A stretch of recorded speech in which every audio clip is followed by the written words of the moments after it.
Why so serious? Ça va être bien. Sacré Hubert, you are so French. Oh, toi aussi. À quelle conviction faites-vous allusion, mademoiselle Tatou? Tout le monde peut cuisiner. Et juste là, un petit géranium. D'accord, faisons comme ça.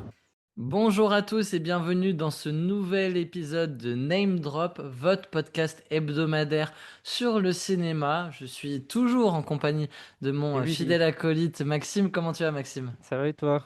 Ça va très bien, encore une fois content de faire ce podcast avec toi, un podcast qui s'approche désormais à peu près de la demi-heure. Voilà, des fois on est entre la demi-heure et les trois quarts d'heure d'émission, mais un podcast en tout cas toujours en trois parties, avec une première partie où on a un sujet qu'on s'est posé avec Maxime, puis ensuite on part sur un jeu, un petit jeu d'une 5-10 minutes sur le cinéma, où on se donne carte blanche dans le format comme sur le contenu.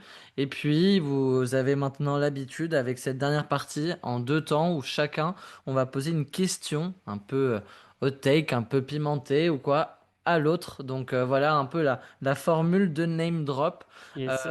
Et ensuite, vous retrouvez tous les films qu'on a cités dans la description du podcast, de la vidéo YouTube, des capsules qui sortent à l'issue de ces podcasts. Donc voilà pour la présentation complète. On va entrer tout de suite dans le vif du sujet, pardon, avec la première partie. Une première partie où on s'est posé un peu la question avec Maxime finalement de qui sont les actrices de l'année 2025. Si on a du côté des acteurs un protagoniste, on va dire, assez évident qui est Pedro Pascal, qui surtout était à l'honneur cet été et à l'affiche de trois films. Si on ajoute The Last of Us en série, c'est quatre grosses productions américaines sur lesquelles il a évolué en 2025. Donc Et il pour y les en a une cinquième, une comédie horrifique qui sort pas Ouais, en France. Je sais pas quand est-ce qu'elle sort, mais qui est sortie aux États-Unis au mois de juin. Donc faut se dire que les d'accord. Américains sur un mois, en un mois, ils ont eu 5 programmes Pedro Pascal de C'est suite, ça. quoi. C'est pour ça qu'il y a C'est eu un petit ça. ras-le-bol à un moment donné. Donc effectivement, il est partout, il est dans toutes les bouches, il est sur tous les tapis rouges. Donc voilà, donc c'est assez évident que 2025 est l'année Pedro Pascal du côté des hommes, mais du côté des femmes, est-ce que c'est si évident que ça? On s'est posé un peu la question avec Maxime du côté français et du côté international. Qui sont les actrices qui rayonnent en 2025 et qui s'imposeraient en fin d'année comme étant un peu les actrices soit qui se sont révélés, soit qui ont vraiment marqué 2025 de leur empreinte. On n'a pas forcément les mêmes réponses à ces questions-là, mais on va essayer d'englober un peu toutes ces petites questions sur une seule et même réponse. Est-ce Mhm. que tu as pensé à plusieurs actrices, toi, déjà, Moi, j'ai une actrice ouais, internationale que j'ai trouvée. qui est sortie vraiment du lot? Ouais, je trouve. Ok. Alors Toi vas-y. aussi? Alors moi, j'ai trois suggestions. Ouais. Et du côté international, et j'en ai deux du côté français. T'as mieux bossé que moi. Non, non, non, ça, il y a pas, en tout cas, pour formuler une réponse claire, il n'y a pas un Pedro Pascal chez les femmes. C'est Non. pas aussi dominant. C'est pas une année où des actrices internationales ou françaises a vraiment rayonné avec soit un rôle qui a marqué tout le monde, soit l'éclosion d'un talent avec une performance pareille qui a choqué tout le monde. Donc on est plutôt dans une année où, effectivement, si on devait dire que la meilleure actrice de l'année, pas forcément le meilleur rôle, mais en tout cas celle qui s'est imposée comme étant l'actrice de 2025, moi, du côté des femmes internationales, j'en ai Vas-y, trois. commence. Oui, t'en as plusieurs. Je mentionnerai, je vais d'abord les mentionner et ensuite on les, dé- on les, comment dire, on les abordera juste après une par une. J'ai Florence Pugh, j'ai Scarlett Johansson et j'ai Julia Garner. J'ai hésité avec Florence Pugh. J'étais Ouais. parti sur elle. Mais finalement, elle est à l'affiche de Thunderbolts et Valeurs sentimentales. Pas du tout L'amour au Valeurs présent. sentimentales, L'amour au présent. Ce qui m'a fait pas la prendre, c'est que déjà l'année prochaine va être une grosse année pour elle parce qu'elle fait Avengers Doomsday et Dune 3. Mhm.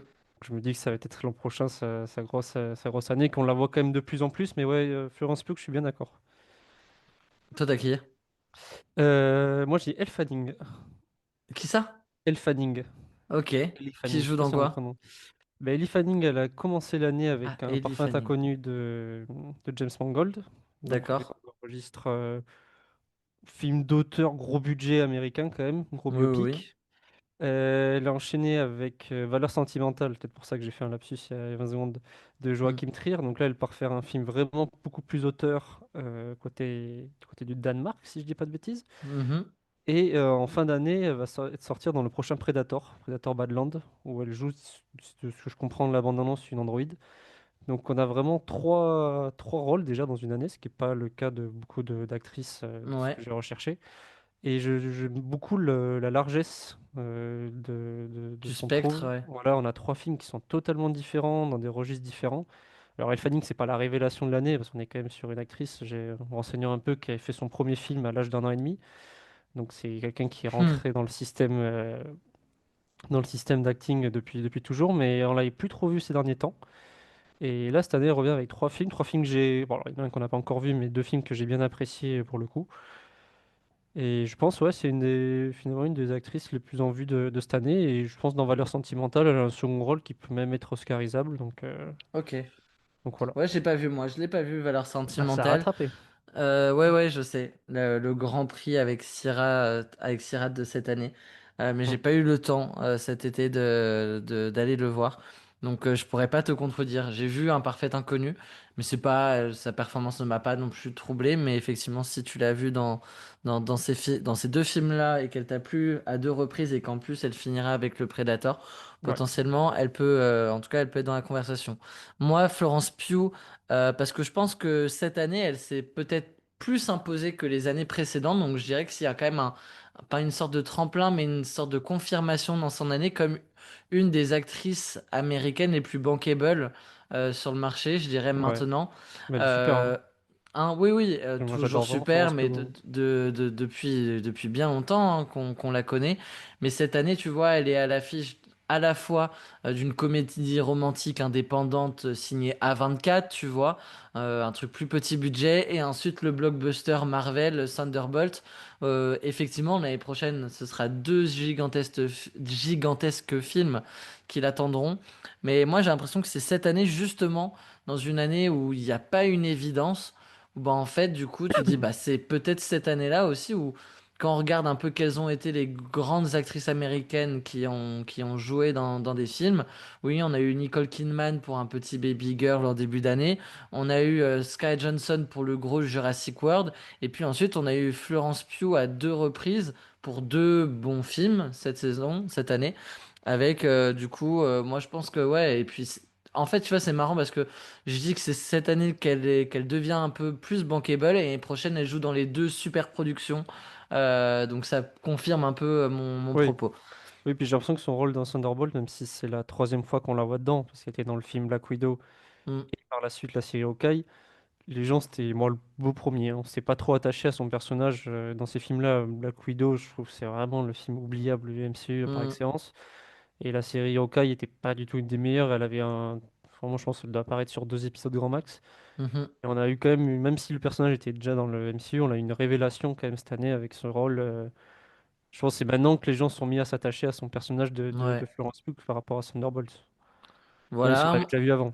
Ensuite, moi, j'avais mentionné Scarlett Johansson pour le côté Jurassic World méga production et le côté réalisatrice, où cette année, elle devient réalisatrice avec son nouveau film qu'elle a présenté à Cannes et qui sortira en fin d'année. Et puis, celle qui peut-être paraissait comme, peut-être pas l'actrice internationale de l'année, mais plutôt l'une des révélations, parce qu'elle est du coup dans trois films déjà cette année, c'est Julia Garner, qui était au tout début d'année dans Wolfman, que j'ai pas vu, qui ensuite a Ouais. joué la surfeuse d'argent dans Les Quatre Fantastiques et ensuite un rôle dans Évanoui, le film d'horreur qui a vraiment cartonné cet été. Donc voilà, avec trois rôles aussi et plutôt des rôles assez marquants. C'est peut-être une des actrices aussi qui a peut-être confirmé ou qui a peut-être éclos du côté des États-Unis et du côté de l'international. Qu'a Est-ce que percé t'as... avec, ouais, avec Ozark. Je sais pas si tu avais Ouais. vu cette série Netflix où elle était. C'est vrai qu'elle était Non, super. Moi, je l'ai moi découvert là. je l'ai adoré dans Inventing Anna, une autre série Netflix où elle est Ok. exceptionnelle dedans. Une série assez courte, je crois qu'elle fait 6 ou 8 épisodes, mais ouais, elle joue une arnaqueuse très jeune, c'est tiré d'une histoire vraie. C'était génial ça comme série, je la recommande d'ailleurs. Je vais te laisser trancher pour le côté actrice internationale. avec tous ces arguments. Ouais. Ben, Julia Garner, j'aime vraiment beaucoup. Parce que en plus, elle est. Scarlett Johansson, c'est bon, elle va faire son premier film, on l'a pas encore vu, mais c'est vrai que c'est juste une machine à box-office, cette Oui, femme. oui, oui. Je crois qu'elle a le record, hein, mais c'est peut-être. C'est peut-être pas elle, mais bon, bref, voilà, elle cartonne à chaque fois qu'elle est à l'écran. Mais bon, Jurassic World va pas marquer tant que ça les Non, esprits, non. elle dedans non plus. Julia Garner, ouais, en plus, elle a quand même un style de jeu et même de physique atypique. C'est pas la star Hmm, hollywoodienne comme on peut l'imaginer. Et elle est vraiment, vraiment super douée. J'ai l'impression qu'elle choisit bien, bien ses rôles, elle prend des risques. Elle était vraiment, puis c'était vraiment l'actrice des séries. Tu vois, on a tous les deux séries Netflix ouais, qu'on a citées où on l'adore dedans. Et là, elle est dans 3 productions, dont quand ouais. même une super production avec les 4 Fantastiques, où on aura peut-être qu'on reverra son personnage plus tard d'ailleurs. Oui, sûrement. C'est pas impossible. Donc ouais, Julia Garner en révélation, enfin en explosion, on va dire, de l'année. Hmm. Et ça me fait bien plaisir, parce qu'on est content quand on voit une actrice dans une petite série qu'on D'une aime série, bien, ouais, qu'elle explose qui plus tard. perce, ouais. C'est pas si courant, hein. Hmm. Donc ouais, Julia Garner, ça me plaît bien. Allez, et ben on va être Julia Garner. Pour les actrices françaises, toi, t'en as pas eu d'évidente, tu m'as dit. J'ai pas eu de nouveauté dans les films français que j'ai vus d'actrices un peu dont ce serait l'année. J'ai eu des performances qui m'ont beaucoup plu. Là, je sors de L'intérêt d'Adam avec c'est Julia Drucker, Léa je me trompe plus, Léa Drucker. Drucker, qui est exceptionnelle dedans, mais je l'ai pas vue dans autre chose, donc bon, c'était un peu compliqué, ouais, côté français, Hmm. d'avoir un nom qui ressort. Mais je t'écoute, tu l'as dans la liste du coup Eh ben, du coup, moi, dans mes deux nominés, j'ai Léa Drucker pour l'intérêt d'Adam que j'ai pas vu, mais dont j'ai entendu qu'elle avait crevé l'écran. Et elle Ouais. sera à l'affiche aussi du dossier 137 de Dominique Moll, Oh. qui est un des films les plus attendus, où elle va jouer le rôle principal d'une policière. Donc, je pense qu'avec deux films comme ça, où elle a des rôles principaux, moi, je l'ai adorée. Alors, c'est une actrice qu'on connaît vraiment bien parce que elle a joué dans beaucoup, beaucoup de films. L'un des derniers que j'ai vu, même s'il remonte à un certain temps, mais que moi j'avais adoré, c'est Jusqu'à la garde où elle est Ouais. absolument bluffante comme femme, voilà, qui est dans l'œil du cyclone de Denis Ménochet. Mais là, cette année, avec L'intérêt d'Adam et Dossier 137, où elle incarne deux femmes dans des costumes différents, celui d'une hospitalière, c'est ça? Oui, Dans d'une L'intérêt infirmière. d'Adam, d'une Infirmière, ouais. infirmière, et dans Dossier 137, celle d'une femme flic. Moi, je pense que ça peut être son année. Alors, c'est déjà une actrice qui est déjà incarnée, mais tu vois, côté cinéma français, je pense que elle peut peut-être remporter le César de l'année, tu vois, sur l'un des deux rôles. Ça m'étonnerait pas, Ouais. en tout cas, qu'elle soit nominée et qu'on se dise, ouais, ok, Léa Drucker, elle a joué dans deux des peut-être trois, quatre meilleurs films français de l'année. Donc, je pense que ça a l'air d'être un nom assez évident.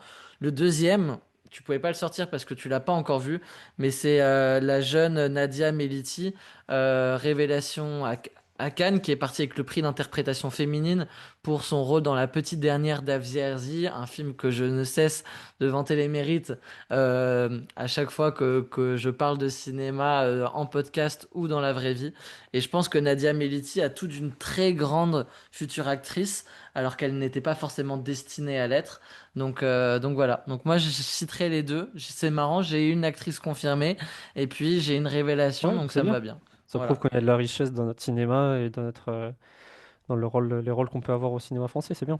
Ouais, et puis c'est cool de changer un peu de registre et que voilà les profils comme Adèle Exarchopoulos, François Civil, Gilles Lelouch, la bande à Karim Leclou aussi, tu vois, tout ça maintenant ont bien percé, sont bien des évidences. Cette année, ils ont pas trop amené la lumière sur eux. On est vraiment dans une année où on sent qu'il y a eu un gros tournage qui était La Mourouf et que du coup, bah, les prochaines apparitions mettent un peu plus de Mm. temps. Il va y avoir Il y le a Chien juste 51 voilà, il y a Adèle dans... Exarchopoulos qui est dans Chien 51 et qui est Voilà. dont on a dit beaucoup de bien dans le dernier Dupieux aussi, donc il Oui, y a oui, elle, oui. mais bon, sur Révélation Adèle Exarchopoulos, je me voyais mal Non, non, dire non, ça elle quand sera même, pas révélation. Mais en tout cas, pas déconner. elle court toujours après, je crois, hein, son premier César de la meilleure actrice. Je crois elle a Mhm. juste le second rôle pour d'ailleurs Je verrai toujours vos visages. Mais elle n'a pas encore gagné le César de la meilleure actrice, Adèle, qui Ok. l'aura assurément à un moment dans sa carrière. Très bien, on va refermer ce premier sujet. On va partir sur le petit jeu. Un jeu qu'on a réfléchi pas plus tard que cet après-midi, ce midi avec Maxime.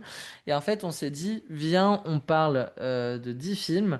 Et en fait, on fait un espèce de compte à rebours où en fait, chacun notre tour, on va éliminer à tour de rôle l'un de ces 10 films pour arriver à un dernier film qui va répondre à une question de base. Donc Maxime, tu as établi une liste de 10 Ouais. films, une année, un genre, sur quoi tu es allé? Ouais, je suis allé sur une année. Ok, On en a un peu parlé tout à l'heure et c'est une année que je trouve extraordinaire en termes de cinéma. C'est l'année 2019. Je crois d'ailleurs que c'est le record en termes de box-office. Donc ouais, je la trouve super, mais apparemment le public a suivi. ouais, Et du coup, j'ai sorti 10 films, pas forcément les meilleurs, mais d'accord. 10 films de cette année-là. Donc je ne connais pas la question, mais je me dis qu'il peut être marrant d'opposer. Ok. Alors, Et avant que tu listes ces 10 films, je vais te révéler la question et vous révéler, chers auditeurs et chers viewers, la question. Et ensuite, tu vas, avec ton sourire, on va voir du coup comment tu vas interpréter cette question-là, révéler les 10 films que tu as sélectionnés. Et la question, c'est, question, quel est le premier film de cette cuvée que tu recommanderais à un repas de famille? Faut absolument que vous voyez ce film. ok, Voilà. Donc ça doit plaire un peu à la famille, à maman, à tes grands-parents. C'est vraiment le film où tu vas en parler pendant 5 minutes à ton repas de famille. Maxime, quels sont les 10 films que l'on va opposer? ok. Alors j'ai La Favorite, Ok, Le Chant du Loup, Rocketman, Parasite, Le Dain, Avengers Endgame, Wedding Nightmare, Joker, La Belle Époque et Once Upon a Time in Hollywood. tu vas le redire une fois pour qu'on les ait Ok, tous ouais. en tête, les viewers et moi je vais les noter. Vas-y, recommence. Alors, La Favorite de Yorgos Lanthimos, Le Chant du Loup, avec Mhm. François Civil notamment, Rocketman, le biopic sur Elton John, Parasite, Bong Joon-ho, Le Dain de Dupieux, Avengers Endgame, Wedding Nightmare, film d'horreur américain, Joker, la version donc Todd Phillips la première, La Belle Époque de Nicolas Bedos et Once Upon a Time in Hollywood. Sachant que vraiment 2019, t'as du Spider-Man Far From Home, le J'accuse, Le Mans 66, Une vie cachée, Midsommar, Toy Story 4. Enfin, c'est une année de fou. Ouais. Donc on Vraiment n'a une pas de grosse film année. d'animation, on a... Non, c'est vrai. J'aurais Oh, mais plus le Toy c'est bien. Story 4 ou Dragon 3 ou Ouais, mais L'invasion tu des vois, enfants si Sicile jamais... aussi qui est sorti cette année-là. Le risque de l'animation, c'est si je te pose une question, le premier film que tu montres à un enfant ou quoi, qu'on aille tout de suite là-dessus et que ça fausse le truc, donc Ouais. c'est pas si grave. Très bien, on en a 10. Je vais commencer par en éliminer un de ceux-là, qui est, à mon sens, ne répond pas à la question de quel film tu annoncerais sur un repas de famille en le conseillant. Je vais enlever le daim. Je vais enlever le daim qui est de Quentin Dupieux qu'on aime beaucoup tous les Oh, deux, qui à mon sens est un peu compliqué de faire l'unanimité avec ce film, surtout à un repas de famille où on va pas avoir que des cinéphiles à faut la brusquer table. la famille un peu là. Faut brusquer Ouais, la famille. à toi. Euh, Avengers Endgame du coup, parce que cycle, bon, déjà film que tout le monde a vu pour ceux qui sont intéressés, et bon, c'est compliqué, faut voir 20 films avant ou 21 films avant, donc c'est un peu Ouais, compliqué d'annoncer ça. ok. C'est pas grave, c'est des films que tout le monde a vu potentiellement. On part vraiment du Non, non, bien principe que sûr. peut-être qu'on est en 2020, tu vois, Ah, mais où ceux qui sont intéressés par le MCU ont vu Avengers Endgame, voilà. c'est dans ce sens-là. Et que, comme tu dis, l'argument des 21 films avant, va dire ça à ta grand-mère ou à ta mère, tu vois. Non, Compliqué. faut peut-être. Alors, ok, on va continuer. Je pense que je vais enlever le Joker, qui, à mon sens, n'est pas un film qui parlera à tout le monde. Peut-être certains, surtout sur le premier Joker, vont le trouver trop violent, trop dark, tu vois. Ça peut plaire peut-être à certaines personnes de la famille, mais à d'autres, je pense que voilà, le fait de pas être connaître vraiment l'univers Batman, tu vois, de pas avoir. Ouais, Nous, on a grandi avec ces Jokers qui se sont succédés, et du coup, quand le Joker de Joaquin Phoenix arrive, on y va avec vraiment beaucoup d'impatience parce que c'est un personnage et un méchant qui est culte pour notre génération et peut-être la génération juste avant nous. Mais pour des personnes plus âgées, le Joker, ça parlera moins. Et on a un film vraiment assez violent, moi, je pense. Donc, c'est pas le film que je conseillerais et sur lequel je pense que je ouais. ferais l'unanimité. Bon, bah, dans le même critère, Wedding Nightmare. Moi, j'ai Ouais, trouvé ça très fun, ouais, il est fun. mais bon, c'est compliqué C'est quand même une chasse à l'homme. Dans une Ouais. maison, s'il faut pas trop brusquer, pas de Wedding Nightmare non plus alors. Ok, ça se resserre. Ouais. Je vais enlever. Je pense qu'il a pas sa place par rapport à d'autres. J'enlèverai La Favorite de Yorgos Lanthimos. Je pense que celui-là peut plaire à certaines personnes, peut-être plus les femmes du repas de famille, mais je pense que le tonton, le petit frère, le cousin va en avoir rien à foutre de la favorite de Yorgos Lanthimos. Ok, ok, ok. Ça devient dur. J'adore ce jeu, je trouve ça Ouais, trop c'est drôle. pas mal, c'est pas mal. Bah, c'est mon préféré de la liste, mais je vais enlever Once Upon a Time in Hollywood Ok, parce que s'ils sont habitués à Tarantino un peu énervé, bon, il est énervé sur la fin, mais c'est quand même un film qui est un peu plus lent, qui se savoure. Enfin, il a un mood particulier ce film. Moi, ouais. je l'adore vraiment, c'est un de mes Tarantino préférés. D'ailleurs, un top 10 Tarantino pourrait être une émission sympathique, un de ces quatre. Mais je pense il est quand même, je pense que c'est le plus long de la liste là, de ce qui reste. Il peut dérouter un peu plus. Je pense qu'ils sont moins bien notés sur Allociné, tu vois. Donc j'enlèverai Once Upon a Time in Hollywood, malheureusement. Ok, très bien. Ensuite, il nous reste du coup Le Chant du Loup, Rocketman Parasite et La Belle Époque. Moi, je vais enlever Le Chant du Loup parce que je pense que trop, enfin pas assez majestueux pour que je fasse ding ding ding à un repas de famille pour leur dire combien il faut absolument voir Le Chant du Loup. C'est un bon film, je pense qu'il plaira à tous, mais par rapport aux trois autres dont je pense qu'ils ont aussi ces arguments-là, Le Chant du Loup paraît un peu plus classique et facile que les trois autres. Ouais, moi je sais je l'ai vu, je l'avais pas vu au ciné et ça avait fait vraiment beaucoup de bruit. Je l'avais rattrapé Hmm. un an plus tard. J'avais été un peu déçu par rapport à tout ce que j'avais entendu. Il est très bien, mais Ouais, il est bien, il est très ça bien. m'avait pas tant marqué que ça. Mais je Hmm. voulais quand même le mettre dans cette liste. Ok, donc Rocketman, Parasite ou La Belle Époque. Euh... C'est dur, hein. J'enlève Rocketman. Ok. Et j'ai pas à m'expliquer. Ah ouais, tu Ah, si, t'expliques si, pas? c'est dur, hein, parce que d'un côté, je trouve les trois peuvent vraiment parler à tout le monde. J'aime beaucoup Hmm. ce tiercé là qui reste. Ouais. Euh, si C'est je vraiment les trois, plutôt que je garde vraiment les deux autres, parce que je Hmm. trouve que Parasite, c'est vraiment, je l'ai revu il y a un an ou deux, et je trouve que c'est vraiment un très très grand film. Je l'ai Ouais. revalorisé par rapport à mon premier visionnage, et je pense que tout le monde devrait le voir. Et Mhm. La Belle Époque, je trouve, pour plaire à tout le monde, à la famille, toucher les plus anciens et Hmm. parler de notre temps, c'est magnifique. Donc Ouais. j'élimine Rocketman par élimination, mais pas parce que Rocketman c'est pas bien, quoi. Juste, Ouais. c'est un Mais biopic musical, quoi. Il y en a deux par an. voilà. Mais mamie, elle reverra quand même, elle le verra bien, le Rocketman et Ouais, Delton c'est John. super, Rocketman. Ok, et moi il reste Parasite et La Belle Époque, donc c'est moi qui vais trancher. J'adore les deux, donc c'est très bien. La Belle Époque est un film qui vraiment m'a touché, j'ai adoré la mise en scène. Alors Nicolas Bedos, on n'aime pas, moi j'aime pas du tout le personnage.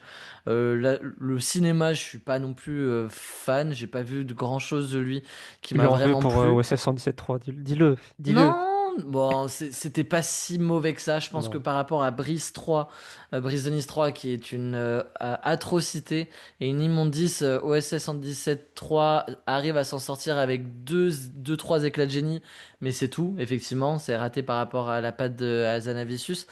Mais ce film-là c'est du génie dans la mise en scène, dans même la construction du scénario. Je trouve l'idée assez brillante, Ouais. mais si, voilà, une nouvelle fois, si on doit aller couper toutes les conversations politiques et tout pour recentrer le débat sur un film cinéma qu'il faut que tout le monde voit, et je pense que c'est le film où derrière tu reçois des messages, on a vu Parasite, c'était génial, merci de la reco.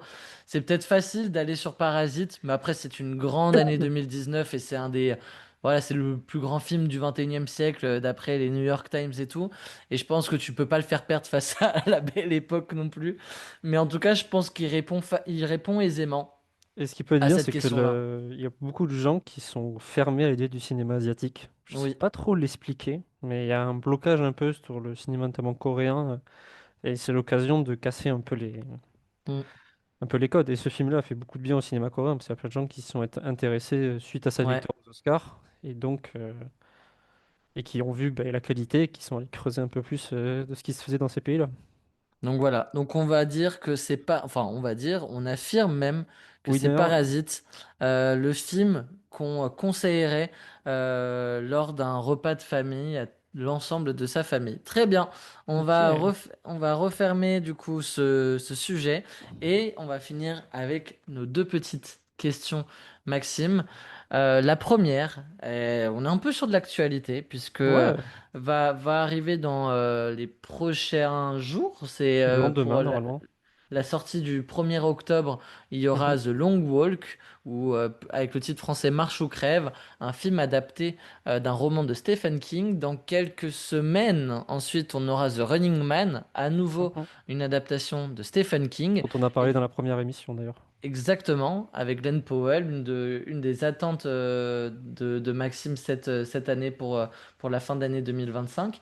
Et puis, Stephen King, qui a déjà été à l'honneur deux fois cette année avec l'adaptation de The Life of Chuck et de The Monkey. C'est une année avec quatre adaptations. Il y en a eu 59 dans l'histoire du cinéma. En termes de films, j'ai pas compté les séries. Et il y en a un paquet. Et il y a la série, alors c'est pas une adaptation d'un de ses livres, mais c'est son univers. Mhm. À la fin du mois sort sur HBO Max la série Welcome to Derry, Ouais, donc de l'univers de Ça, It, ouais. qui est un préquel aux deux films et aux deux livres, parce que les films adaptent plutôt bien les livres. Mhm. Donc on a encore aussi en niveau série de Stephen King, en plus de tous ces films-là, on a une série à la fin du mois, quoi. Donc voilà, et donc du coup ma question elle est simple, mais pas si simple, parce que tu as quand même dû faire le tri dans une cinquantaine de films. Je dis pas que tu les as tous vus, mais en tout cas tu es un grand client de cette question-là. Quelles sont les adaptations que tu recommandes, que tu conseilles? Ouais. Bah, je vais pas aller sur les gros classiques, hein, Shining, Carrie, ça justement, Mhm. La Ligne Verte, qu'il faut avoir vu, mais voilà, je voulais essayer de parler de choses pas underground non plus, mais un peu plus méconnues. Et en plus, j'ai les pièces avec moi. Je commençais par une série, The Outsider, livre Ok. plus la série. Ah, Série magnifique. HBO Max. J'ai lu le livre, puis après j'ai vu la série. Sorti en 2019, donc avec Jason Bateman et Ben Mendelsohn notamment, qui, je pense, en 8 ou 10 épisodes, c'est un petit peu long quand même, hein. Il y a ouais, 10 épisodes d'une heure Ouais. sur, en fait, donc Ben Mendelsohn est un policier et va enquêter sur un meurtre et on voit très bien sur les caméras de surveillance qui a fait le meurtre. Et donc c'est Mhm. Ben Bateman, il se fait arrêter immédiatement et lui affirme qu'il n'a rien fait, et sauf qu'il a un alibi et qu'il a un alibi en béton, c'est-à-dire qu'il y a vraiment une preuve qu'il était ailleurs à ce moment-là. Ok. Donc comment est-ce possible qu'il puisse être à deux endroits à la fois?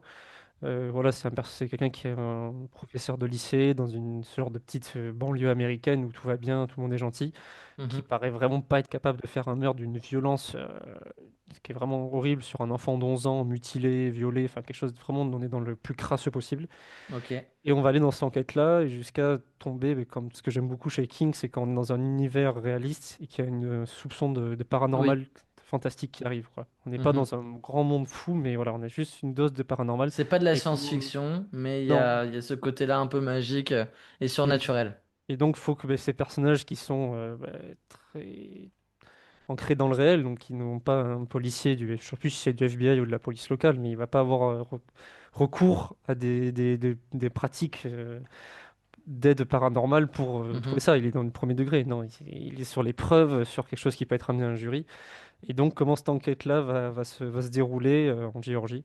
C'est vraiment hyper prenant, que ce soit le livre ou la série sont super bien. C'est un de ces livres récents. Je sais pas si j'ai la date là, mais pour moi, il a sorti ça en 2017-18, quoi. Ok. Ça a de suite été adapté, été racheté pour être adapté. Et je trouve en plus que le format série pour King, c'est très bien. Parce Mhm. que c'est quelqu'un qui développe vraiment ses personnages. Donc avoir 10 épisodes là-dessus, c'est top. The Euh, Outsider, ok. Deuxième Ensuite. petit troco, en plus on a eu Flanagan, donc qui a déjà adapté Life of Chuck, c'est Doctor Sleep, Ouais. qui est la suite de Shining, et que Mhm. j'adore, mais j'aime vraiment beaucoup ce film, avec pour le coup Evan McGregor et Rebecca Ferguson. Euh, qui est un pari risqué en fait, parce que c'est une suite de Shining, de Stephen King, il est vraiment à la production pour le coup. Mhm. Et il faut savoir que Stephen King déteste le Shining de Kubrick, parce que Ouais. Kubrick prend beaucoup de liberté par rapport à son roman. Mais objectivement, c'est un petit peu un chef-d'œuvre qu'il a fait quand même Kubrick. Et donc, tu as Flanagan qui arrive, et c'est intéressant dans les bonus, il y a une interview de lui, où en fait il doit réconcilier l'univers, enfin faire une suite qui respecte ce qu'a fait Kubrick, et réconcilier les fans de King et King lui-même sur l'adaptation de son autre roman, quoi. Et essayer Hmm. de rattraper les wagons et faire que tout le monde soit content, que ce soit côté roman Au ou public, cinéma avec Kubrick, quoi. cinéma, ouais. Et en fait, il y arrive vachement bien. On va suivre l'enfant de Shining une fois devenu adulte, Mhm. comment il gère un peu son don et donc des menaces liées par des sortes de vampires. C'est pas des vampires avec les dents longues qui boivent du sang, mais qui vont se nourrir des enfants qui ont le don du Shining ou des adultes Mhm. pour survivre. Et du coup, ça va être un thriller, ça va parler d'alcoolisme, ça va parler de plein de choses. C'est vachement sympa, Dr. Sleep. Ok. Vraiment et Flanagan, à ce moment-là, je l'ai découvert. J'avais entendu comme quoi c'était un peu une suite compliquée de Shining, Dr. Sleep. C'est pas un film, même quand tu vois les notes hallucinées, je crois qu'il est autour de 3,5, 3,4. J'ai l'impression j'avais vu des critiques qui l'encensaient et d'autres qui sont Ouais, passés un peu à côté. J'ai l'impression que c'est un peu ouais, tout ou rien. Soit on rentre dans ok. cet univers-là, soit on accroche. Et enfin, mon petit dernier, j'en parle parce qu'il est détesté. Pour le tout, lui, il a des super mauvaises notes. C'est Le Cimetière je sais même pas qui a réalisé ce film, que j'avais vu au cinéma, que j'avais trouvé super. Et je suis sorti, j'ai regardé les notes, genre 1,92 et des trucs catastrophiques Non. comme ça. Alors c'est vrai que bon, le roman c'est vraiment un pavé et forcément il développe beaucoup plus ses personnages et il est très fort King pour te faire comprendre ce que ressentent ses personnages. Mais j'aime vraiment beaucoup quand même ce film. Il est très glauque avec Jason Clarke dans le premier rôle, donc quand même Mhm. un acteur sympa sur un drame qui va arriver à une famille, notamment une perte de leur enfant et qu'il existe un cimetière indien, c'est un peu cliché, mais bon, voilà, où tu peux faire revenir les êtres vivants, mais qui était fait que sur des animaux. Ouais. S'il avait fait ça sur le chat, il était revenu un peu fou, et justement, ce qui est reproché au film, c'est que les parents prennent le risque de mettre les enfants, alors que tu sais qu'ils vont pas revenir pareil. Mhm. Et ça va très mal se passer, évidemment. Il y a deux versions en plus sur la fin dans le Blu-ray. Tu as ils ont une fin alternative. Et bon, c'est plus du petit film d'horreur, pas très gros budget, pas un chef-d'œuvre, hein. On est beaucoup moins bien que les deux que j'ai présentés. On n'est pas du tout Ouais. sur du Shining ou La Ligne verte ou des films de ce niveau-là. Mais je trouve que ça passe bien. C'est une petite ambiance. C'est pas trop moche. Il y a un côté glauque que j'ai vraiment bien aimé dans ce cimetière. Donc je me dis, pourquoi pas redonner une chance ou si les gens l'ont fui parce qu'ils sont allés voir sur le ciné et que Mhm. ça c'est un navet. Je sais qu'il existe une première version qui est apparemment mal vieillie, que j'ai jamais vue. Mais voilà, c'est le petit troco de Stephen King. J'espère pas avoir Très été trop. bien. J'ai une question par rapport à la façon dont tu consommes l'univers de Stephen King. Est-ce que d'abord tu lis les livres et ensuite tu découvres les films, enfin tu vois les adaptations, ou tu découvres d'abord les films et ensuite ça te donne envie, si tu as aimé le film, de lire le livre Alors ou j'ai pas? fait dans les deux sens. Je Ouais. pense avoir plus souvent euh, lu le livre par rapport au film. Mhm. Mais des fois, voilà, Outsider, j'avais lu le livre d'abord. Cimetière, j'avais d'abord vu le film et après j'ai lu le livre. Mhm. Ça peut être dans les deux sens. Mais Il pour me rester restait une question. sur le côté littéraire, là, vu qu'on est en train de parler de cinéma et de livre, est-ce qu'il y a un roman, ou peut-être BD, ou quelque chose dans un roman graphique que tu aurais lu, qui t'a plu et qui n'a pas d'adaptation au cinéma, ou une mauvaise peut-être, que tu aimerais Ouais. réadapter et que tu aimerais voir? Parle-nous de Oui, ça. tout à fait. Alors moi, je pourrais aller le chercher derrière, mais il y a déjà la statuette qui est là. Ce serait moi, Zlatan Ibrahimovic, euh, chef-d'œuvre littéraire de Zlatan Ibrahimovic, alors même qu'il arrive au Paris Saint-Germain. Donc c'est vraiment une biographie qui commence, enfin, qui est écrite alors qu'il reste encore 15 ans de carrière à Zlatan. Donc ça donnerait un magnifique film non abouti sur Zlatan. Puis Non, plus Zlatan dans le ça. premier rôle, hein, et il a prouvé dans Astérix que c'était un grand acteur, donc Voilà. tu peux l'embaucher. Exactement. Non, plus sérieusement, le livre sans nom est indéniablement l'un des films que j'attends le plus depuis que j'ai lu ce livre il y a presque 10 ans maintenant. C'est un western spaghetti un peu, mais fantastique. Il y a de l'horreur et du fantastique dedans. Il y a du vampire. Il y a une pierre de lune qui est une pierre d'infinité et qui donne des pouvoirs surnaturels. Tout ça se passe en fait à Santa Mondega, qui est un petit bled paumé aux États-Unis, une ville fictive dans laquelle arrive un serial killer qui s'appelle le Bourbon Kid et qui est en fait un homme masqué qui tue froidement tout ce qui se trouve sur sa route dès lors qu'il a consommé du Bourbon. Le roman a la particularité de ne pas avoir d'écrivain. Personne ne sait qui a écrit ce livre, qui est ensuite devenu une saga. Je crois qu'il y a 7 ou 8 tomes Je suis dessus, j'en vois même maintenant. tome 9 là, il me Ouais, suggère tu à vois. la Fnac. Voilà, donc Donc, il y a sous toutes ses formes. Le tome livre sans nom 10. est le premier, L'œil de la lune est le deuxième. Moi, j'ai lu que les deux premiers. Et ensuite, il y a le Bourbon Kid, l'Iroquois et le Père Noël. Il y a de ce genre de choses. En tout cas, on ne quitte jamais vraiment Santa Mondega. Et c'est vraiment une œuvre qui est vraiment tarantinesque. Je pense que il y a eu même au début, lorsque le livre est sorti, des rumeurs comme quoi c'était Tarantino qui avait écrit ce roman-là sur un blog, tellement on sentait cet ADN-là dans l'écriture, des punchlines, des personnages, ce côté un peu série B où il y a de la grosse fusillade et tout ça quand tu le lis. Et il y a surtout une énorme densité de personnages qui donnerait lieu à des adaptations magnifiques au cinéma. Voilà, des serial killers qui ressemblent à Elvis Presley, des tueurs à gages qui ressemblent à Elvis. D'ailleurs, il s'appelle Elvis. On a des personnages vraiment assez fous dedans. Un Sanchez qui est le barman, qui est un vrai personnage qui ressemble tellement à Benicio del Toro dans l'incarnation. Ouais, de Euh, c'est casting. c'est vrai. Ah ouais, non, non, mais c'est vraiment. Il y a des personnages, quand Ok. tu lis le truc, t'arrives vraiment à fermer les yeux et à imaginer qui pourrait le faire. Et pour l'instant, ce livre n'a jamais vu d'adaptation. Alors, je pense que ça marcherait aussi bien en format série qu'en film, voire peut-être plus en format série. Mais prenez votre temps. Voilà, j'ai été ultra impatient toute ma vie de voir une adaptation d'Uncharted. Si maintenant que je l'ai vu, j'aurais aimé qu'il y ait encore plus de temps pour trouver et élaborer un bon casting. Donc, s'il faut aider Ok. à la production, j'aiderai. J'irai prendre l'avion de Bordeaux pour aller aux États-Unis, à Hollywood, Bien sûr. pour faire le casting. Mais en tout cas, j'adorerais voir le livre sans nom au cinéma ou à l'avenir Ok. dans une série. J'ai plusieurs petites questions. Vas-y.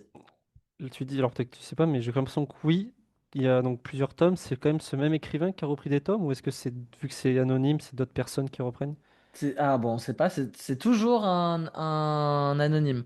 C'est toujours D'accord. un anonyme, donc on ne sait pas qui est derrière cette histoire, qui est derrière cette C'est peut-être idée. compliqué niveau droit, alors peut-être c'est pour ça qu'ils ont du mal, ou je Bah, sais pas. à qui l'acheter, ouais, je sais pas, mais en C'est tout cas, compliqué. je sais pas, ça a été en fait une œuvre qui a été publiée sur un blog de base Ouais, et qui ensuite a été un énorme succès sur ce blog. Et puis ensuite, il y a eu des éditeurs qui en ont emparé, donc c'est peut-être auprès des éditeurs, ouais, peut-être de ceux qui ont publié les livres, tout peut-être ça. qu'ils doivent avoir les droits de l'histoire maintenant, j'imagine. Ok, et bon, tu m'avais fait un peu la même chose quand j'avais parlé de mon perso Marvel. Qui tu verrais réaliser ce film-là? Quel réel? Bon, Tarantino, j'ai l'impression, idéalement, mais on va dire qu'il a fini sa carrière. Qui Ouais. d'autre? Non, ben si c'est pas Tarantino, quelqu'un qui pourrait faire du Tarantino, va falloir que tu m'aides. Parce Bon, que Robert c'est clair. Rodriguez, Ouais, mais Robert Rodriguez, Aronofsky maintenant. ça fait longtemps qu'il a pas fait. En vrai, quand tu vois le dernier film d'Aronofsky, ça Ouais. pourrait être cette ADN-là, mais il y a vraiment ce côté comédie qu'on pourrait retrouver dans un Tarantino qu'il y a vraiment dans ce livre-là. Donc un peu le comédie trash. Sean euh, Levy, un mec comme ça qui a fait Deadpool 3, là, ou... ouais, mais Comment il s'appelle celui ouais, qui a fait le tout premier? ouais, ça pourrait. Ça pourrait. Non, tu vois, Miller, ouais. ça pourrait être un peu l'ADN de The Boys, tu vois, dans le truc. Donc, peut-être qu'il n'y a pas un réalisateur qui devrait être derrière, vu qu'il y a une densité énorme de 7 livres. C'est des gros bouquins en plus. Bah, de toute façon, si tu veux bien adapter un roman, un livre-film d'une heure et demie ou quoi, c'est pas Hmm, possible, hein. Moi, je me souviens justement pour Stephen hmm, King, La Tour Sombre, qui est 7 tomes entre 500 et 800 pages. Ils en ont fait un hmm. film d'une heure et demie. T'as envie de dire pourquoi vous avez appelé ça La Tour Sombre, en fait, parce que ça n'a rien à voir Ça n'a avec. rien à voir. Bah, et Donc tu prends le là, postulat, mais il faut une série entière. Donc là, c'est vrai que si là, tu veux bien l'adapter, il faut faire une ouais. série. Non, non, mais je pense que l'idée, en fait, géniale, serait d'avoir vraiment une grosse série style HBO, tu vois, genre vraiment, c'est HBO qui prend les droits de ça, et comme ça, sur de l'hyper-production, peut vraiment aligner un casting de rêve, tu vois. Si on pourrait avoir un John Berntal dans ce rôle du Bourbon Kid avec un Benicio del Toro, tu vois, juste un espèce de deux trios sur des personnages vraiment très importants du roman. Et ensuite, après, on fait le reste du casting avec des acteurs de série ou quoi. Et ensuite, une réalisation qui, à mon sens, pourrait être partagée entre plusieurs réalisateurs. L'idée, ce serait plutôt d'avoir Tarantino, si c'est pas lui qui réalise, à la production. Et qu'en fait, on est à l'image de Spielberg sur la série HBO Master of the Air, on est en fait un Tarantino qui soutienne ce projet, qui ne le réalise, sans le réaliser pour pas rentrer dans son truc de je fais 10 films et je me casse en retraite. Je pense que ouais, l'idée ce serait, c'est vraiment un gros morceau qui, moi je pense, est taillé pour lui. Maintenant, s'il le réalise pas, qu'il soit au moins à la production et qu'on donne ça dans Ouais. des très bonnes mains chez HBO. Pour moi, ce serait la situation de rêve, c'est de savoir que HBO chope les droits de cette œuvre, qu'il puisse en faire une série et que ça soit Quentin Tarantino qui dirige un peu la production, quoi. Ce serait énorme. Donc voilà un peu le livre que je rêve de voir adapté. C'était un très bel épisode, je suis très content Mhm. de celui-là. J'espère que vous l'apprécierez Ouais. autant que nous, on a pris du plaisir à le faire avec Maxime. Je te donne rendez-vous la semaine prochaine pour un nouveau numéro. À vous aussi, chers auditeurs. Et puis en attendant, passez une agréable semaine. Ciao! Ciao.